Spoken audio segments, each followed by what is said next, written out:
नमस्कार दोस्तों, तो आज है 29 मई। चलिए बड़ी खबरों से शुरुआत करते हैं। जीएसटी काउंसिलिंग मीटिंग में बड़ा ऐलान। कोविड से जुड़े सामानों पर 31 अगस्त तक नहीं लगेगी कोई इंपोर्ट ड्यूटी। कोरोना के हालात को देखते हुए वित्त मंत्री निर्मला सीतारमण ने बड़ा ऐलान करते हुए जीएसटी से जुड़े सामानों पर 31 अगस्त तक इंपोर्ट ड्यूटी हटाने का फैसला किया है। वित्त मंत्री ने मौजूदा हालात को देखते हुए और इंडस्ट्री की मांग को देखते हुए ये फैसला किया है कि कोविड के सामान पर इंपोर्ट ड्यूटी लगाई नहीं जाएगी। कोरोना के सेकेंड वेव को देखते हुए सरकार ने यह बड़ा फैसला उठाया है, जिससे कोरोना से जुड़ी चीज़ों पर राहत दी जाए। दोस्तों, बढ़ते हैं अगली खबर की तरफ। पाकिस्तान, अफगानिस्तान, बांग्लादेश और से आए गैर मुस्लिम शरणार्थियों को मिलेगी नागरिकता। केंद्र सरकार ने मंगवाए आवेदन। दोस्तों, आपको बता दें कि केंद्र सरकार ने अफगानिस्तान, बांग्लादेश व पाकिस्तान से आए और गुजरात, राजस्थान, छत्तीसगढ़, हरियाणा, पंजाब के 13 जिलों में रह रहे हिंदू, सिख, जैन, बौद्ध जैसे गैर मुस्लिमों से शुक्रवार को भारतीय नागरिकता के लिए आवेदन मंगाए। केंद्रीय गृह मंत्रालय ने नागरिकता कानून 1955 और 2009 में कानून के अंतर्गत बनाए गए नियमों के तहत आदेश के तत्काल कार्यान्वयन के लिए आशय की एक अधिसूचना जारी की है। हालांकि सरकार ने 2019 में लागू संशोधित नागरिकता कानून CAA के तहत नियमों को अभी तैयार नहीं किया है। वहीं नागरिकता संशोधन कानून के मुताबिक बांग्लादेश, पाकिस्तान और अफगानिस्तान में दमन के शिकार ऐसे अल्पसंख्यकों गैर मुस्लिमों को नागरिकता प्रदान की जाएगी जो 31 दिसंबर 2014 तक भारत आ गए थे। अगली खबर। गूगल, फेसबुक और व्हाट्सएप ने मंगाए नए सोशल मीडिया नियम। ट्विटर पर असमंजस सूत्र। News social media rules. सरकारी सूत्रों के मुताबिक गूगल, फेसबुक और व्हाट्सएप ने नए सोशल मीडिया नियमों को मान लिया है। इसकी जानकारी सरकार ने दे दी है। वहीं ट्विटर नए नियमों का अनुपालन नहीं कर रही है। मिली जानकारी के मुताबिक ट्विटर को छोड़कर गूगल, फेसबुक और व्हाट्सएप ने नए सोशल मीडिया नियमों के तहत सूचना प्रौद्योगिकी मंत्रालय से ब्यूरो का साझा कर। तो दोस्तों, बढ़ते हैं अगली खबर की तरफ। HDFC बैंक पर 10 करोड़ रुपए का जुर्माना। बैंकिंग नियमों के उल्लंघन पर RBI ने की कड़ी कार्रवाई। देश के सबसे बड़े प्राइवेट बैंक HDFC बैंक पर 10 करोड़ रुपए का जुर्माना लगाया गया है। भारतीय रिजर्व बैंक RBI ने बैंकिंग नियमों के उल्लंघन पर कड़ी कार्रवाई करते हुए शुक्रवार को इसका आदेश किया है। वहीं HDFC बैंक कार लोन पर देने पर कर रहा था गड़बड़ी। केंद्रीय बैंक HDFC बैंक के कार ऑटो लोन पर पोर्टफोलियो में कई अनियमितताएं पाई गई। इस संबंध में एक विसिलब्लोअर ने RBI से शिकायत की थी। केंद्रीय बैंक ने मामले में HDFC बैंक के ग्राहकों को एक third party non financial product की बिक्री और मार्केटिंग करने की दस्तावेज की जांच की और इसे बैंकिंग नियमों के उल्लंघन में पाया और RBI ने जारी किया कारण बताओ नोटिस। रिजर्व बैंक ने अपनी जांच में इस मामले में बैंकिंग विनिमय कानून 1949 की धारा 8 और धारा 6(2) का उल्लंघन पाया। तो दोस्तों, बढ़ते अगली खबर की तरफ। कोरोना वैक्सीन भारत में अब तक दी गई 20.86 करोड़ वैक्सीन की खुराक। यह जानकारी केंद्रीय स्वास्थ्य मंत्री ने शुक्रवार को दी।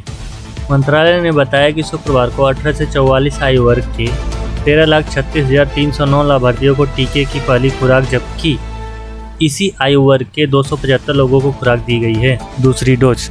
अगली खबर। आफत में राहत। वाराणसी की हवा में देश की सबसे साफ प्रदूषण में आई कमी। कोरोना संक्रमण काल में बनारस की हवा एक बार फिर साफ हुई है। विश्व के सर्वाधिक प्रदूषित शहरों में शुमार बनारस की हवा शुक्रवार को पूरे देश में सबसे साफ रही। बनारस का एयर क्वालिटी इंडेक्स 28 पहुंच गया। पर्यावरण व चिकित्सकों ने राहत की सांस ली। दोस्तों, बढ़ते अगली खबर की तरफ। यास चक्रवात। हवाई सर्वेक्षण के बाद PM मोदी ने 1000 करोड़ रुपए का राहत पैकेज की घोषणा की। प्रधानमंत्री मोदी ने शुक्रवार ओडिशा, पश्चिम बंगाल में भीषण चक्रवाती तूफान यास से आए हुए नुकसान की समीक्षा के लिए हवाई सर्वेक्षण किया। चक्रवाती तूफान से प्रभावित लोगों के साथ एकजुट व्यक्त करते हुए प्रधानमंत्री मोदी ने तत्काल राहत गतिविधियों के लिए 1000 करोड़ रुपए का वित्तीय सहायता की घोषणा की, जिसमें 500 करोड़ रुपए ओडिशा को दिए गए जबकि शेष राशि पश्चिम बंगाल और झारखंड के नुकसान की सीमा के आधारित पर आवंटित किए जाएंगे। तो चलिए दोस्तों, बढ़ते अगली खबर की तरफ। घरेलू हवाई यात्रा होगी महंगी, किराए की निचली सीमा में 13 से 16% तक वृद्धि हुई। नागरिक उड्डयन मंत्रालय के शुक्रवार को जारी आधिकारिक आदेश में यह कहा गया है कि घरेलू हवाई यात्रा महंगी होने जा रही है। सरकार ने हवाई यात्रा किराए की निचली सीमा 13 से 16% वृद्धि की है। हवाई यात्रा किराए में यह वृद्धि 1 जून से प्रभाव में आ जाएगी। बढ़ते दोस्तों अगली खबर की तरफ। केंद्र सरकार का MDM का पैसा बच्चों को मिलेगी। दोस्तों, जैसा कि कोरोना काल में स्कूल बंद है, ऐसे में सरकार ने मध्याह्न भोजन योजना के तहत एक निर्णय लिया है। सरकार अब बच्चों को डायरेक्ट बेनिफिट ट्रांसफर के माध्यम से धनराशि भेजेगी। केंद्रीय शिक्षा मंत्री रमेश पोखरियाल निशंक ने एक घोषणा कल्याण उपाय के तौर पर मध्याह्न भोजन योजना सभी पात्र बच्चों के लिए खाना पकाने की लागत के बराबर की धनराशि देने का प्रस्ताव मंजूर दी है।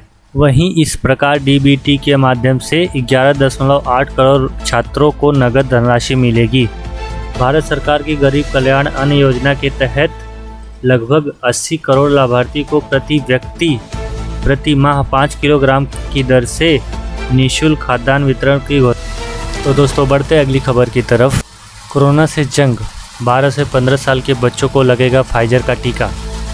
यूरोपीय संघ ने दवा नियामक ने दी मंजूरी। यूरोपीय मेडिसिन एजेंसी ने फाइजर तथा बायोटेक द्वारा विकसित कोरोना वायरस रोधी टीकों को 12 से 15 साल तक के बच्चों को लगाए जाने की शुक्रवार को सिफारिश की है।